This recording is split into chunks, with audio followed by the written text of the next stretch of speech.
Hey guys, I am Naguura and today I'm gonna do a dungeon commentary. We're gonna be talking over our Spires plus 20 key. It's fortified, spiteful, volcanic, and of course prideful as well. So I'm just gonna go over it. I'm gonna talk about what I am doing as a Moonkin, and I'm also gonna talk about what we as a group are doing to give you any sort of dungeon tips, any sort of routing tips, and so on. So let's go straight into it because this is gonna be a long video since the Spires is a really long timer. So there's the 20 key. At the very start, we're doing a really big pull. So my tank is just immediately going in and just gathering this whole area with the Goliath as well. So there's 2 packs plus Goliath. So that is, I believe, 6 or 7 mobs in total. Actually 7 mobs in total. Doing a really big pull at the start is always a good thing because you have all of your cooldowns available. Everyone has CDs, everyone has defensives, potions, you can even pop your Bloodlust. Sometimes using Bloodlust at the very start is really good because then you might get extra usage. In this dungeon you don't because this is a 39-minute timer, but in other dungeons you might. One more thing I wanted to mention is that you can see that I have 100 astral power here. The reason why I have 100 astral power is because I started a key with 100 astral power. That's something you can do if you're a Moonkin. You can put a turnip down or you can pull a mob pack before you put in the key. Just pull astral power, just cast a bunch of rafts or lunar strikes or whatever until you're at 100 astral power. Then you start the key and you will keep the astral power because it doesn't start decaying until a couple of seconds afterwards, right? So if you start the key immediately as you get out of combat, you keep your 100 astral power, then the timer of the key starts, and as soon as you're pulling, you just need to make sure you get in combat again, so you keep your astral power. Now, on this specific pull, the astral power doesn't help me too much because I'm using my convoke immediately as we're gathering up here. Now, sometimes I would apply Moonfires as my tank is gathering this pull, because while my tank is gathering, I don't want to use my cooldowns, right? I want to use my cooldowns once everything is set up. So it is actually really efficient to apply your Moonfires while the tank is gathering everything, but I did a 19 key right before this 20, and I did this exact thing with the Moonfire, and then the tank lost aggro on some of the mobs because he was just gathering and not really creating any big aggro. So I just stopped Moonfiring on this pull here in the 20 because I didn't want to risk pulling aggro or anything like that. So on this pull, I just let the tank gather everything up. Then I applied my Moonfire and my Sunfire, sorry. Then I put my trees down, and then I used my Celestial Alignment, Quantum Device, Potion, Convoke the Spirits, in that order. Sometimes you can apply your Moonfires first to not make your Convoke cast Moonfires, because if your Convoke casts too many Moonfires, you actually risk, or you have a chance that your Convoke doesn't actually cast Starfall, which can be a problem and can be annoying, but you don't always have the time to apply all of your Moonfires first, depending on the pool size. Now, I actually died here, and I want to go back and show you why. So what happened was that we're basically out of cooldowns now, right? Everyone used their cooldowns on the first pull. We used all of our offensive cooldowns, defensive cooldowns, all of our interrupts, AoE stuns, and everything. So now, as we're pulling this triple pack here, there's a Castigator in this and a Mender. The Mender needs to be interrupted because he heals, and the Castigator casts 2 dangerous casts. One is called Dark Clash. That's a magic damage nuke on a person, on a random person, not the tank. And then it also casts Burden, which is a magic debuff he applies that also does initial damage to a random person. Now, of course, this magic debuff can be dispelled, but it does initial damage, and it does a huge amount of damage. Now you can see why I died here. I basically got this magic debuff on me. Let's see. So we're out of interrupts, as you can see here. I have an interrupt weak aura. There's no interrupts at the moment. So some Dark Clashes are going through. You can see some people dropping low. We use Dragon's Breath here to interrupt the Dark Clash. Now we see the Burden of Knowledge cast, and it's actually going to go on me. You see the Burden, I drop immediately to 40% HP. I even use my bark skin like as soon as I see this, but this Dark Clash just went on me as well, and I die.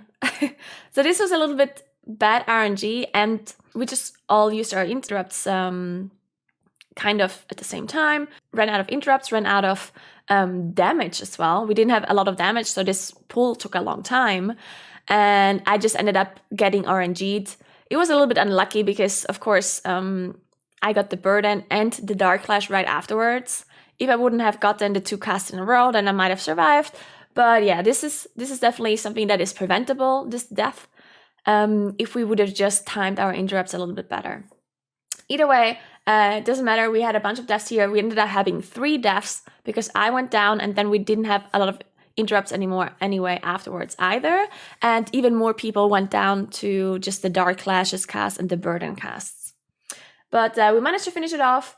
As soon as I came back, I used my solar beam as it was ready again, and I used my trees to make sure the trees are actually soaking some of the Dark Clash cast too, as far as I'm aware. So having trees not only tanks the mobs, but they also provide extra targets for some of the Dark Clash casts. At least that's what I felt like. I might be wrong on this one, so don't quote me on this, but it felt like some of the Dark Clash casts go on them. Might be wrong though. Either way, so now we're moving on to this next pull. This is a pretty dangerous pull. That is why we're seeing the Mender. You can see the Mender being caged by the Demon Hunter there. And that's because there's so many interrupts that you require here. First of all, you need to interrupt the Goliath. And you need to interrupt the Castigator, because the Castigator is the one that cast the Dark Clash and the Burden, which killed me earlier and killed 2 other people. So there's just a lot of interrupts that you need, especially on high keys. On lower keys, this might not be as big of a deal because the Castigators, Dark Clash, and Burden don't do as much damage. But the higher the key, the more you need to interrupt this Castigator. Otherwise, people just get one-shot like I did, right? So that's why we CC'd the Mender, because we just didn't have enough interrupts to CC the heal, to interrupt the heal, the Castigator, and the Goliath.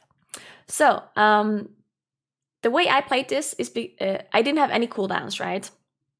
So I'm just doing my standard rotation. I see that the Mender actually got out of the CC and started casting the heal, and I didn't have an interrupt ready, so I walked close and I typhooned the Mender because he was healing the Goliath, and we don't want that to happen, of course. You can see how we're dealing with the Spiteful Shades as well. This is something that some people still need to get used to. These Spiteful Shades, just leave them. They die on their own. A lot of people think you need to kill them or like AoE nuke them or whatever. But it's always a bad idea to even touch the shades at all, because you might just break the CC that other people are using on them, right? Because Mass Root just Mass Root eliminates them. You just root them in place and they do nothing until they die, right? Same goes with other kind of CC that people apply onto these Spiteful Shades.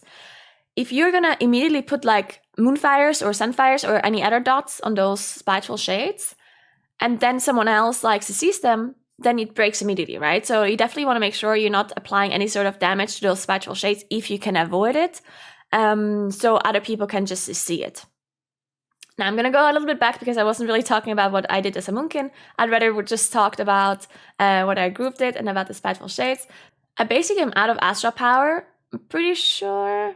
Oh no, I actually have a decent amount of Astra Power, but it is depleting. So a little bit of a problem here in Spires. As a Moonkin, you want to pool Astra Power from the previous pack to make sure that you have enough Astra Power to Starfall when you go into the next pack, right?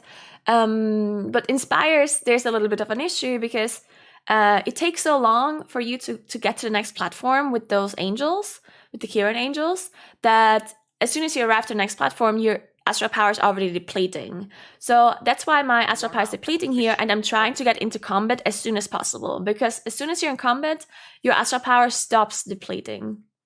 So that's why I'm running forward here immediately, trying to just cast anything on one of those mobs. But of course, I also don't want to pull, so I'm waiting for my tank to pull. And I just Starfall immediately here, because Starfall hits all mobs that are in combat. So I'm Starfalling because when the tank pulls, the Starfall will immediately hit them, right? So now I can go in either Solar or Lunar Eclipse. So of course I'm going into Lunar Eclipse because Lunar Eclipse is our better Eclipse for AoE because of our Starfire. Then I'm casting some Starfires here. I apply my Sunfire. And now at this point, I'm just Moonfiring. I'm making sure I keep my Starfall up as well. Since there's 4 mobs here, I'm Moonfiring in Lunar Eclipse, right? So this is the rule about Moonfire. And a lot of people have questions about when do I Moonfire? When do I apply dots, blah, blah, blah. And it's actually there's like a rule that you can follow when you're not sure about moonfiring, and it's basically this. If there's 1 to 4 targets, then you apply Moonfire in either solar eclipse or in lunar eclipse. You prefer solar eclipse if you can choose. Like if you can choose when to apply your dots, then you would want to do it in a solar eclipse. But if you're currently in lunar eclipse and the dots aren't up, then you apply them in lunar as well. Okay? So dots, Moonfires, 1 to 4 targets, solar eclipse or lunar eclipse. Now, if there's more than 4 targets, then you stop moonfiring in lunar eclipse and you only moonfire in solar eclipse. Sorry. This is only about moonfire. Sunfire, of course, is just being used no matter what is going on. You always want to apply sunfire. But if there's more than 4 targets, make sure you only apply moonfires in solar eclipse. Never apply moonfires outside of eclipse. Unless it's only 1 target, of course. I mean, that's a different kind of story. But if there's like an AoE pack, then never apply Moonfire outside of Eclipse. And if there's 1 to 4 targets, then you can apply it in Lunar Eclipse, and you should, if they're alive long enough. Of course, if they're dying really quickly, then there's no point in Moonfiring ever, right? So if the mobs die really fast, don't Moonfire at all. But if the mobs are alive long enough, and there's in between 1, 2, 3, or 4 targets, then apply Moonfire in Lunar Eclipse and in Solar Eclipse. Just avoid doing it during both timing at the start, right? And if there's more than 4 targets, only apply Moonfires in Solar Eclipse.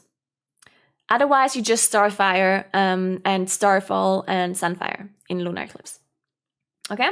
So now we killed the Prideful while we also cleaved down the Mender, because Prideful already spawned after the Goliath was dead. We didn't need the Mender to get the extra percentage. So in that case, we just proc the Prideful, killed the Mender with the Prideful We did make sure that we focused the Prideful. That's something some people do wrong. If you have a Prideful and other ads, you always need to focus the Prideful otherwise you're just going to wipe, because it does increasing AoE damage to your group. If there's another dangerous mob that got pulled with the Prideful, then you just made a mistake. You should never pull a mob that requires focus target damage while also having Prideful, of course, right? So that's just a mistake then. But the Mender did not require focus target damage because you just need to interrupt it once in a while and you're fine, right? Then we pulled this boss here. This boss is pretty... I mean, it can be dangerous for the tank mainly, but otherwise this is really not a big deal as long as you just dodge these frontal casts from the bird. Otherwise, it is really not that hard. As a Moonkin, you just want to make sure you Starfall all the time, because of course there are 2 targets, and on 2 targets you always prioritize Starfall. So I'm keeping Starfall up 100% of the time. I'm keeping my dots up on both the targets, and my excess Astral Power, any Astral Power that I don't need for Starfalling, I will use to Star Search with both. With my balance of all things, okay? So if you do have excess Astral Power, make sure you Star Search during your boat window. So if you end up being in a scenario where, I mean, maybe I can go back and actually find a scenario like that where I Star Search. Let's see. Okay, so it looks like I have a lot of Astral Power here at this moment, right? Like I have 80 Astral Power and I'm now Starfalling because my Starfall is about to deplete. So I probably can use a Star Search when I enter the next eclipse. We will see if I end up doing it. So I'm entering eclipse now. And yeah, so I immediately Star Search as soon as I enter. Thank God I did this now, because otherwise I would have been wrong. Oh no, thank God. Good job, past Naguura. Good job playing your rotation correctly. Anyway, so this is what you want to do with the access Astral Power. Just Star Search as soon as you enter Eclipse. And you see, I still had enough Astral Power to apply my next Starfall as soon as it ran out. So this is exactly how you want to play it. One thing to note here, I ended up saving my trees. You see, my Force of Nature is actually ready here. But I'm saving it because I know that after this pull, we're going to be pulling the dogs they're not actually dogs, they're like birds or something, but they apply a nasty bleed to the tank. So I am saving my trees to make sure that our tank survives and I can taunt them off of my tank. And then you can see I actually canceled my cast here, and now I'm starting to cast Starfires. Do you see this? And this is because I'm saving my lunar eclipse. That's something some Moonkins also forget about. Sometimes you just want to hold on to your eclipse, because our lunar eclipse is like the absolute best thing that we can be in when there's like a huge sort of cleave pull happening.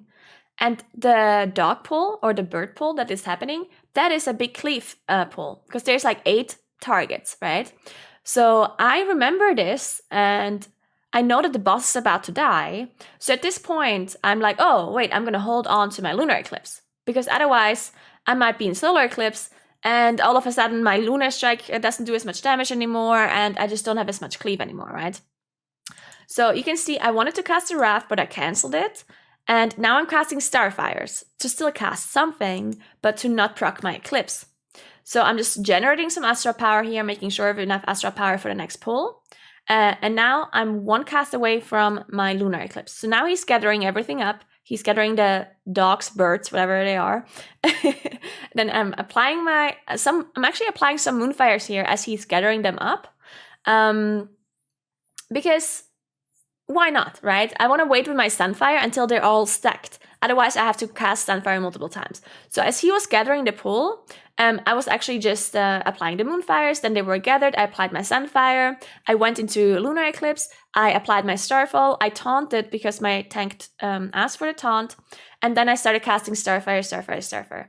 Now, if you look at the damage meter, it looks like I'm not doing a lot of damage because our Hunter just completely destroyed this pack. But I'm doing 10k DPS without any sort of cooldowns, right? Like I'm not having Incarnation, I don't have Convoke, I don't have anything here. So doing 10k DPS without anything is not bad, right? So I definitely did as much damage as I possibly could have done. One more thing that I wanted to mention is that if there's 8 or more targets and you are in Lunar Eclipse, then you don't Star Search anymore. I know this sounds weird, but you basically would rather overcap Astral Power than to cast Star Search because it's just not worth it. That's why I actually overcapped Astral Power here. I'm just going to go back for 1 second so you see what I'm talking about. So I'm doing this pull now, and as you can see, as soon as I enter the Lunar Eclipse, I'm casting my Starfall, and then I'm just Starfiring. And at this point, I'm just Starfiring, right? Like you can see that I'm like overcapping Astral Power. I'm at 100. I'm still Starfiring. It's just because it's not worth it to cast Star Search at all. It's just not worth it because the Starfire just does more damage.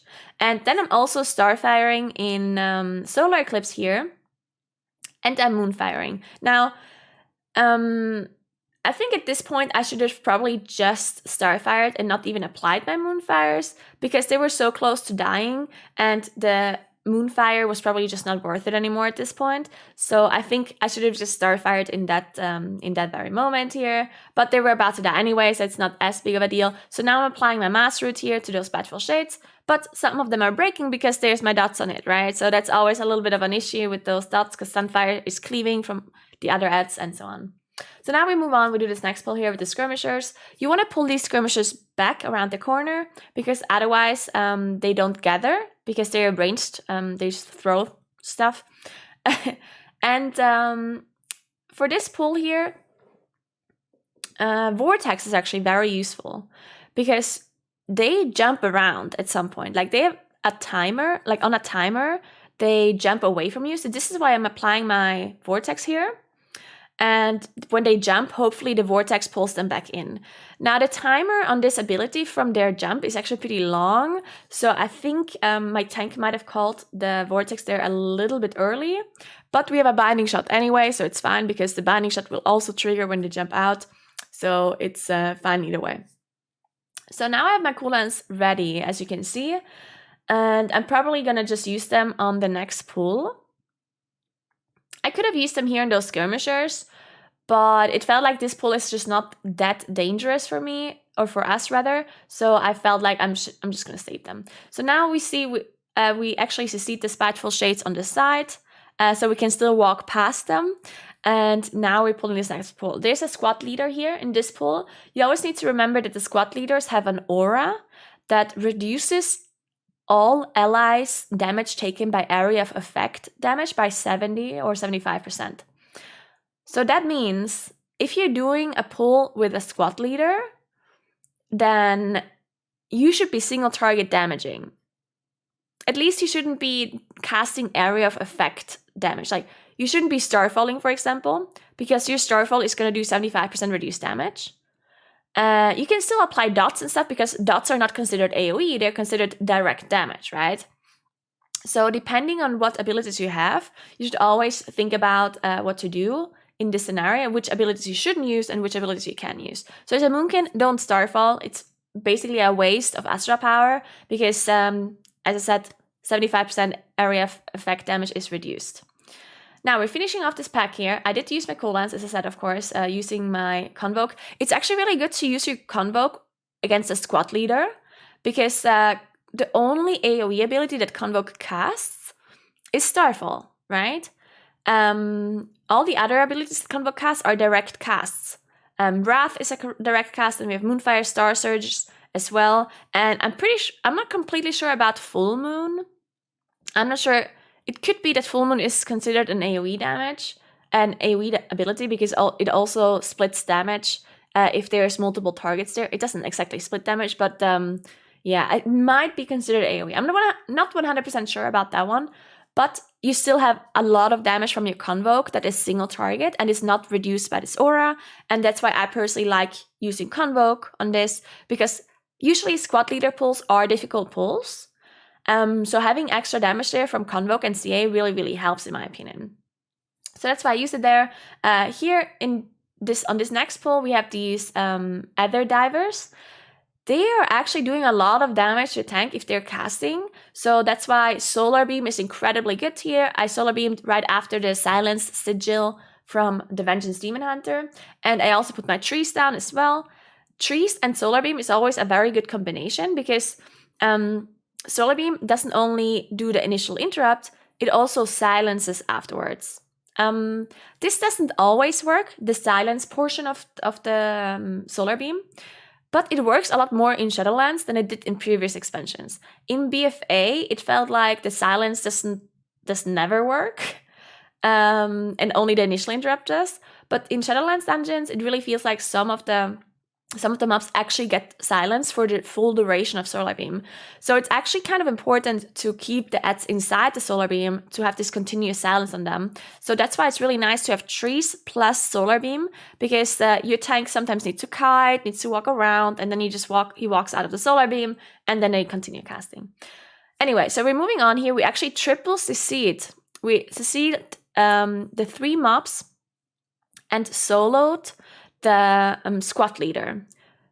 And we did this because we want to do a double pull here. So we soloed the squad leader, and now we're pulling those stealth claws on top of the other mobs here.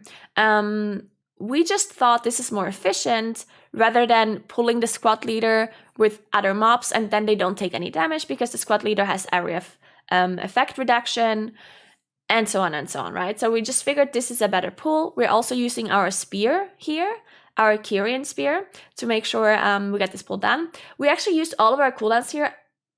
After this pull was over, I actually regretted using my cooldowns here because we used the spear, we used the hunter cooldowns, mage cooldowns, and then afterwards I just figured I probably should have held on to my cooldowns for the next pull because mage and hunter have much burstier cooldowns than Moonkin has. Moonkin has Convoke, but on AoE, Convoke is just not as good as like a Combustion or something. And my cooldowns also last longer because our cooldowns is not just Convoke, but it's also Celestial Alignment, the rest of the duration, right? All of your damage is increased, your Starfall damage is increased from the double eclipse, your Starfire does more damage and so on. So I think we finished off the mobs when I still had like a couple of seconds left of my Celestial Alignment.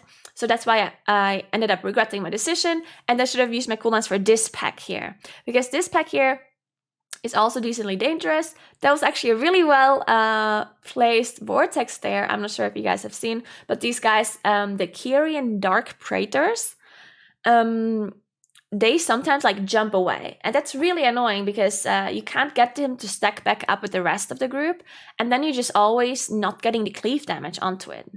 But you can use Vortex and other knock abilities to stop him from jumping away. So that's exactly what I had done there. I saw that everything was stacked, so I put my Vortex underneath to make sure that the Praetor doesn't jump out. And 2 seconds after I put the Vortex, he jumped and he got pulled back in. So that was actually like a perfect timing. That's something you can do as well if you play Resto Affinity as a Moonkin. And now that we're done with this pull, I'm mass rooting the shades again, as you can see. You see how useful mass root is. And you see how important it is that none of our damage dealers are touching those shades, right? Because if our mage or a hunter would have like randomly put damage on them, then the mass root might have broken, and then all of a sudden we need to run around, kite the shades while fighting the Prideful as they're shooting out Prideful debuffs and so on, right? So it's really important that you make sure you tell your group, don't touch the shades as soon as they spawn, if you can somehow avoid it. Another ability you can use for the shades is Vortex as well. Vortex works even if there are damage abilities on the shades. So that's nice. You know, if you accidentally put Sunfire on the shades or whatever, then instead of mass rooting, or if the mass root broke, you can put a Vortex. So now we have the Prideful buff. We're moving on here. We're doing this Goliath pull with the Ether Divers. I'm in my Lunar Eclipse here. I'm applying my Moonfires because those are actually 4 targets. But I realized that those divers are dying super quickly. Like, look at the damage meters. Our Hunter and our Mage just used all of their cooldowns on this pull. So while I was Moonfiring, I saw how fast their HP is dropping. So I was like, okay, I'm gonna stop Moonfire right here. So I ended up single targeting this Goliath because I just figured, you know, like there's no point Moonfiring when the rest of your damage dealers are just dealing with them. So I single rooted this Prideful shade I could have just mastered it as well, but just felt like single rooting, I guess. So we're moving on. There's another squad leader, and I actually told my tank that we should pull all of this together because he wanted to CC. My tank wanted to CC the Forsworn Champion and the Inquisitor, solo the squad leader, and then do the other 2, because this is a really high key, and he just figured we should do that. But I had all of my cooldowns available. I had Convoke and Celestial Lament available, and I said, you know what? Let's just pull everything. I have cooldowns. So we ended up pulling everything. I popped my CA and my Convoke, and as I explained earlier, Convoke and CA is actually pretty good on this pull on the squad leader. Even though the squad leader does have this area of effect reduction aura, it's still very nice. So at this point, we're just finishing off the Champion and the Inquisitor. We're trying to interrupt as many Inquisitor spells as possible because it's just doing so much damage on the group. Our healer is trying to keep us alive as much as she can. And she's actually doing a really good job on her Mistweaver. Mistweaver is really a healer that you don't see that often on high keys, but she did a very good job. She's a very good Mistweaver, very good healer.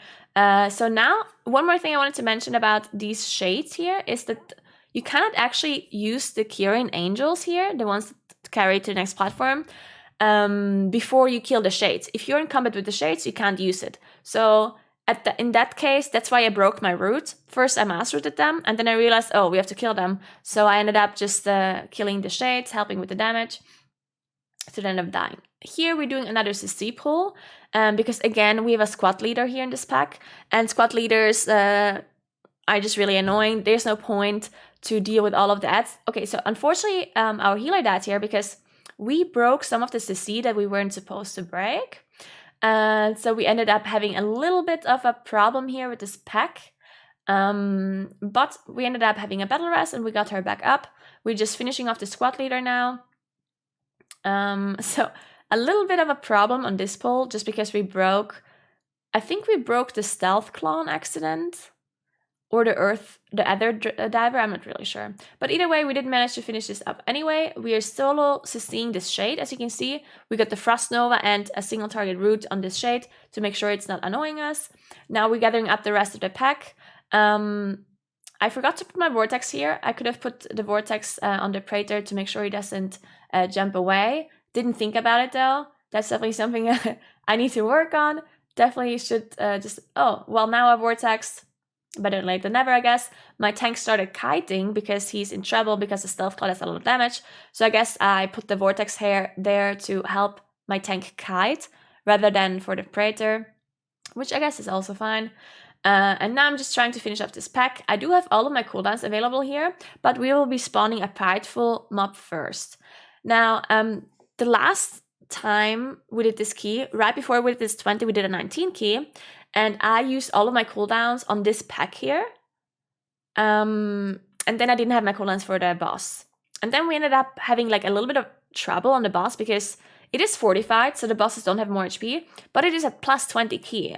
And on a plus 20, bosses still have a decent amount of HP, and they also do a lot of damage, yeah? So I ended up changing up my cooldowns for this run, because I figured, you know what, I really do want to have cooldowns for this second boss here. So I'm saving my cooldowns for the boss. I also have my potion available and everything, so the boss hopefully should die fast enough. One more thing I wanted to mention that I just remembered now. On the very first boss, we pulled the boss while they were still one mob on like 1 HP or something. And I popped my Convoke because I forgot about the shade, the Spiteful Shade, that spawned out of that mob. And then a lot of my damage went into the Spiteful Shade. That is also something that you want to consider as a Moonkin player that I also sometimes don't think about or forget. Because as soon as a trash mob dies, a Spiteful Shade spawns out of it, and your Convoke does not care which targets it's hitting, right? It's completely RNG.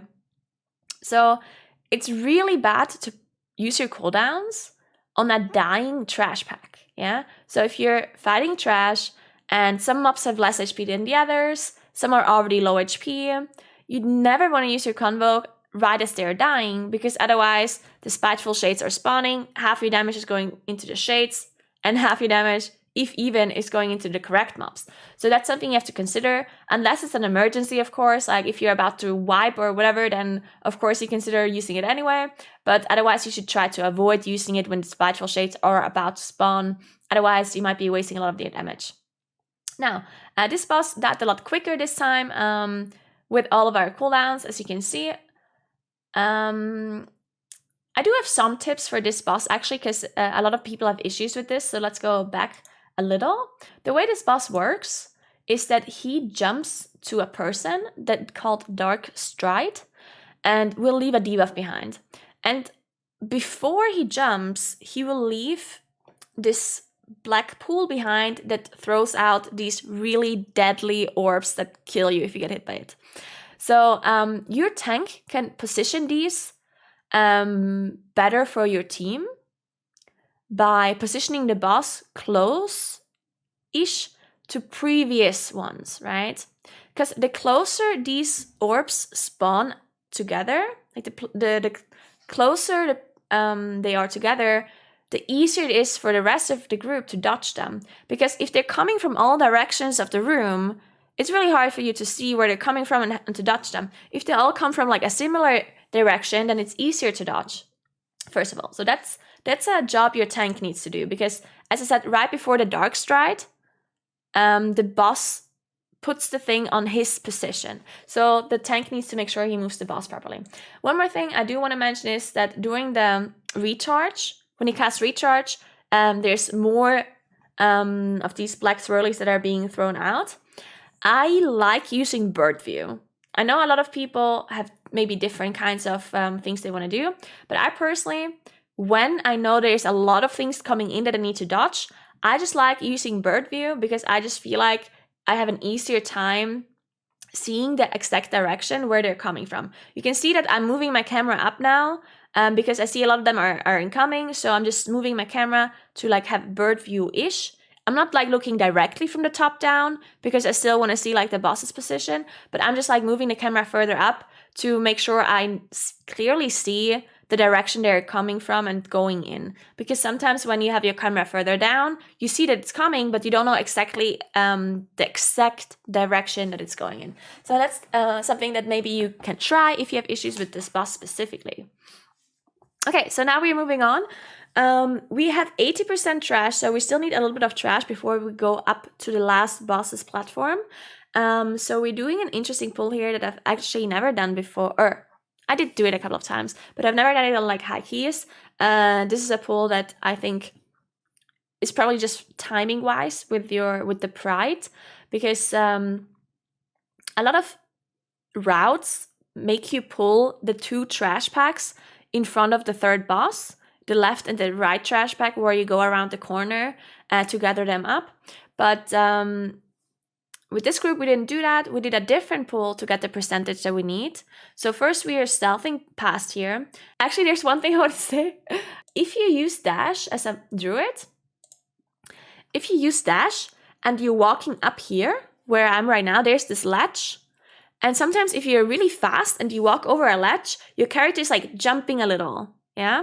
And I actually fell off here once because I had dash up and I walked over this ledge, and then my character was like jumping over the ledge and fell off on the other side. And there was actually nothing I could have done against it, just because I was just too fast and I did this tiny little jump. So that's why whenever I have dash up this now, I just make sure I'm walking over this very carefully. So just make sure if you have dash up or you have any other movement abilities, make sure you just be careful with this ledge, yeah? Anyway, we're moving on. We're doing this pull now. So we're seeing the Warden, and we're dealing with the Goliath and the Justicar. Otherwise, there's just too many interrupts, right? Because the Goliath needs to be interrupted, Justicar needs to be interrupted, and the Mender is a healer that also needs to be interrupted. So that's why we're just pulling those 2. 2 targets. I'm just doing my normal 2 target rotation. I'm keeping up my Starfall, applying my dots. I did use my Convoke here. The reason why I used my Convoke here... Okay, first of all, I want to say that I almost always use my CA with Convoke. Okay? Just because I'm using a 3-minute cooldown, a 3-minute trinket. I'm using Quantum Device, 3-minute cooldown trinket. And I just think, or actually know, that using your Convoke with your cooldowns or with your CA is just better for your damage, right? But sometimes you might get an extra Convoke because you want to hold your CA. And in this scenario here, I know that the next time I'm going to use my cooldowns is on the boss, on the third boss. But I don't want to use it on the start of the boss fight, but I want to use it when the boss takes more damage, when he's pulling in the orbs, right? Because while he's pulling in the orbs, he has a damage increase on him. He takes more damage. And that's why I want to use my cooldowns for that specific moment.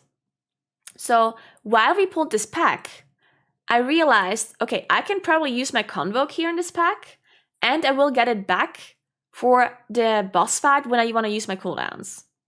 But I didn't want to use my Celestial Alignment because I figured it's not going to be 3 minutes. I figured it's going to be approximately 2 minutes until we get to that boss fight, or until we get to the moment of the boss fight, but it's not going to be 3 minutes. And you can see that we're pulling the boss now. My Convoke is ready in 20 seconds. So I actually was basically right, because my Convoke is going to be ready, but my CA probably wouldn't have been ready, because it's not going to take a minute from now until the boss is drained. So this was like a decision I made while thinking of when do I want to use my next cooldowns? Do I have 2 minutes between now and the next time I want to use my cooldowns? Or is there 3 minutes between now and the next time I want to use my cooldowns? You also have to think about the timings a little bit. So in that case, I just decided I can use Convoke, but I cannot use Celestial Alignment. So that's why I used Convoke without CA on that previous trash pack. All right, so moving on. For this boss specifically, as I said, you want to use your cooldowns in the drained phase when he's taking more damage. But it depends on how long this fight lasts, because this is fortified. So I knew we're only going to get one drain phase. One time the boss is going to pull everything in and take more damage. If this was a tyrannical environment, I would have done it differently, because on tyrannical, this boss fight takes a lot longer, and you're probably gonna get 2 drain phases where he pulls in the orbs. And if you get 2 drain phases, then you can actually use your cooldowns on the pull as a Moonkin, and then you can use them again on the second drain phase, because the fight lasts that long if it's a high key, right? So depending on how long the fight lasts, you either use your cooldowns in the drain phase, or you use it on the pull and on the second drain phase. But as I said, this is fortified, so I doubt that we get a second drain phase. And as you can see, the boss is already on 20%, so it's very unlikely that we get a drain phase. We're still stacking up with all of our orbs here, even though it's not really needed, because, again, we're not going to get this second drain phase. So therefore, it's a little bit pointless to stack up the orbs here, but we're doing it anyway.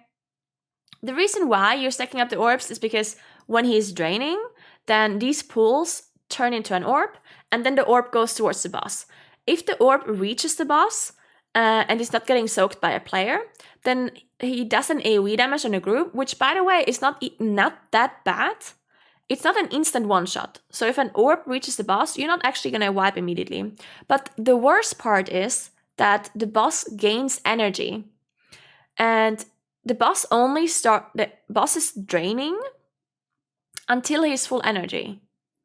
So because the boss uses energy to cast abilities, and once he's out of energy, he casts the drain, right? And then he continues his normal phase again once he's full energy. So if you let orbs go through, you might not wipe, but he basically starts his normal phase earlier, meaning that he's taking more damage for less time. Meaning you're just basically losing damage on the boss, right? So that's the reason why you want to soak those orbs, just so the boss fight is faster. But those orbs actually do a lot of damage. I think they should even nerf the damage, because it's just like doing a little bit too much. Most of the time, you need an immunity to soak the orbs, or you have your tank soak. But the higher the key, the less likely it is that your tank is actually surviving it. So on a 20 key, we needed our hunter to soak it with turtle, because the tank would not survive the orbs, which is a little bit of a problem. Oh, while I'm opening up my soulbind tree, I'm going to quickly talk about this, because I probably explained the same thing on my stream there. So we have now 25 renown, but we don't have 30 renown unlocked, right? So that means that we have this second potency conduit unlocked, and we don't have the 30 renown unlocked, the last soulbind trait. Now, my guides, and probably a lot of other guides, are telling you that if you have Nia, which you should have as a Moonkin, then you should go the left side with the endurance conduit and then Nia's burst. Because Nia's burst, the soulbind trait, does more damage than a second potency conduit, which is correct for the raid, at least. That is correct. But the problem is, right now, we don't have the last soulbind unlocked. So there's no point going with the endurance conduit when you can just go with the potency conduit, and then later on, once we have 30 renown, we will switch to the endurance conduit, and then we go down to Nia's burst, okay? The conduit that I chose to play with for my second potency is Fury and Disguise, or Fury of Disguise. I forgot what it's called. But it's basically the best raiding conduit for Kyrian Moonkins as well, because their Covenant-specific conduit is so bad. But yeah, that's what I'm going with here in the raid and also in M+. You can try Umbral Intensity if you feel like, for more like AoE, Starfire Cleave or whatever. I did try it a little bit, but I have a 226 Fury of Disguise conduit, because I have 2.1k rating in PvP, so I can upgrade it to 226, which just makes it a no-brainer for me at that point, right? Because it's 226 Fury of Disguise compared to 200 item level Umbral Intensity, right? So I'm running Fury of Disguise. If I were you, I probably would just run Fury of Disguise as well. In every scenario, just run Fury, right? Now, moving on to this dungeon, I just wanted to say one thing really quickly. Actually, that's here because I'm bad. I got knocked by the spear, and then I got hit by a spear thingy. But yeah, before Before we move on, I just want to go back quickly and talk to you about this spear mob. So first of all, some people don't necessarily understand how this works. There's 3 angels, and each angel has like a signature ability. And when that angel dies, it gives their signature ability to the next 2 angels, okay? The left angel signature ability is the spear. That throw spear where you then have the things going out. So if you kill the left angel first, then the middle and the right angel will have the spear ability. Then the middle angel applies a stacking damage taken debuff. As you can see it here, it looks like an armor stack basically. The longer you're fighting them up, the more damage you take by anything. So anything you take damage by does more damage. And when this one dies, the middle guy, he gives this ability to the other 2 angels. Okay? And then the very right mob, the right angel, has a stacking damage debuff. So the longer you fight that mob, the more damage you take from this stacking debuff. That's why you always want to kill the right mob last, the one with the dot, because that's the nastiest one, the one with the stacking damage debuff. Maybe if you do lower keys, it's not as big of a deal, but if you do high keys, you do definitely want to do that 3rd one last, because otherwise you're gonna have multiple mobs who have the stacking debuff, and you don't want to have the stacking debuff. You only want to have it one time, so that's why you played last. Now, a lot of people have trouble with these spears, okay? And that's why I want to explain how these spears work. So let's go back a little so I can explain this properly to you. So this left angel throws a spear. He throws it always on a player's position, okay? And the way the black orbs come out of the spear, first of all, you can see it, right? So if you look at the spear, let me just show you. If you look at the spear in bird view, the blue orbs will always come out at the edge of the blade, on those both sides, and then also 90 degrees in the other side, okay? 45 degrees, sorry, I'm bad at math apparently. So it's on both of the edges and then 45 degrees from those in both directions, right?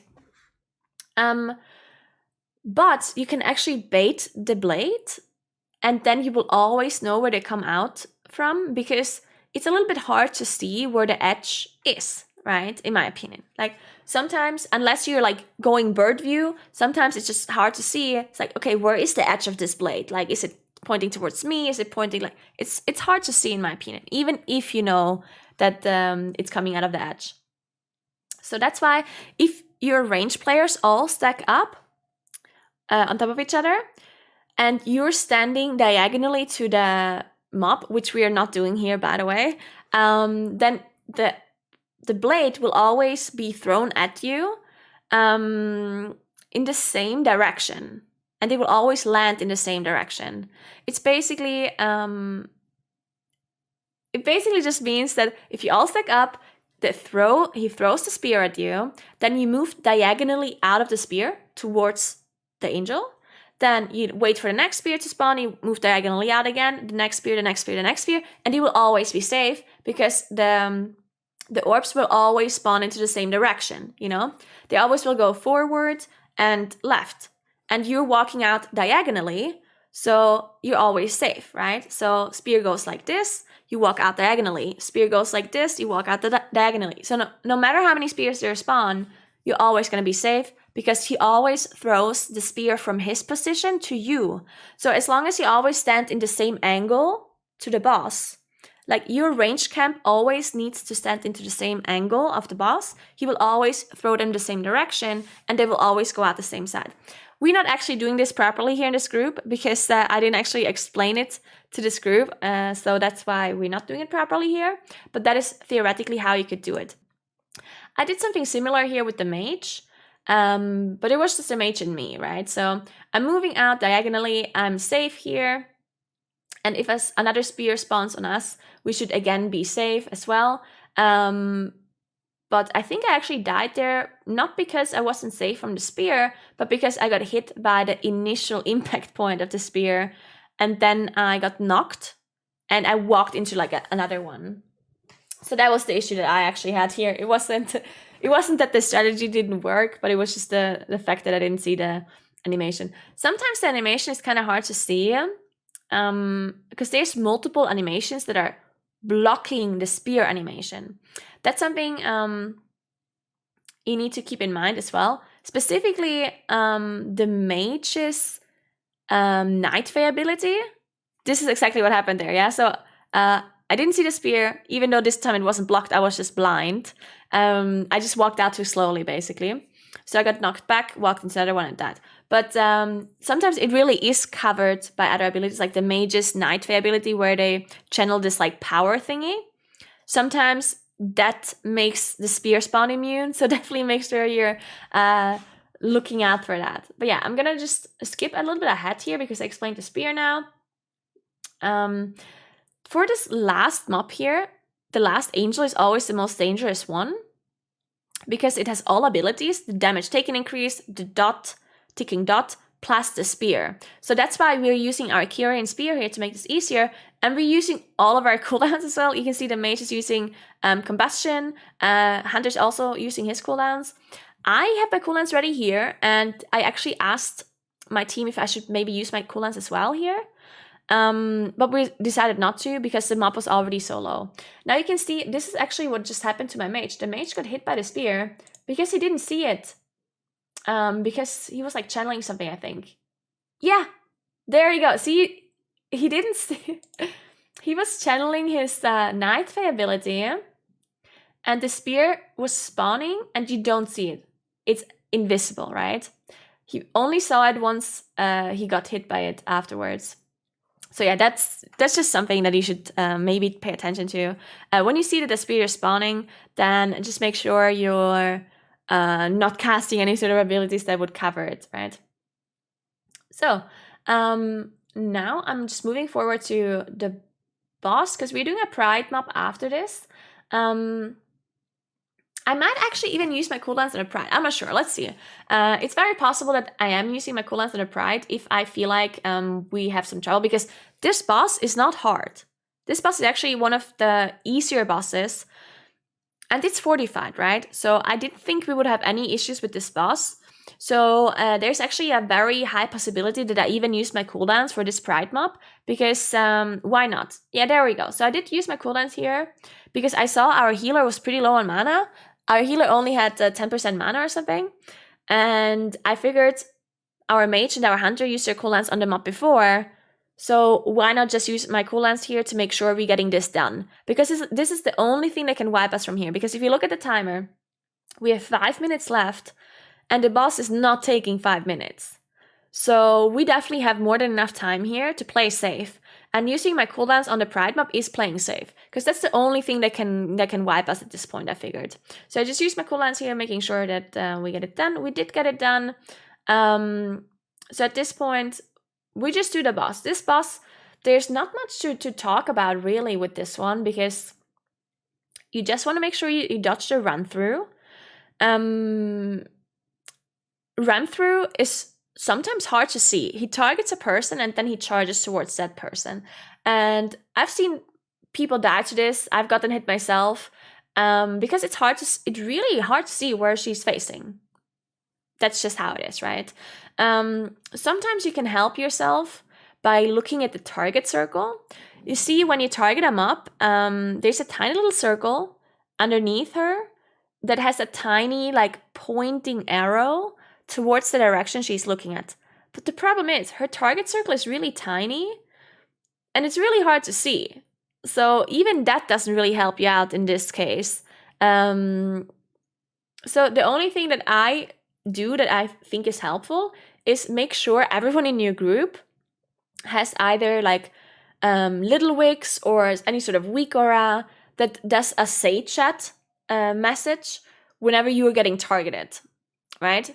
Then it says like run through on me, and then you know where she's charging because it's always charging to a person, right?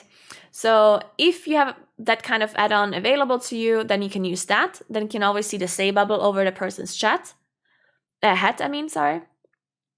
Or the other thing you can do, if people don't have the same message, is just look at the other people's position, right? You see where everyone is standing, and that's the only direction she can charge to. So if you're the only one on the left side, then she can only, and she's charging to the left, then she will charge on you. There's no one else you can charge to, right? Then all you have to do is step a little bit to the left or to the right, and you're going to be fine. That's the same strategy I also use on in Halls of Atonement on the last boss.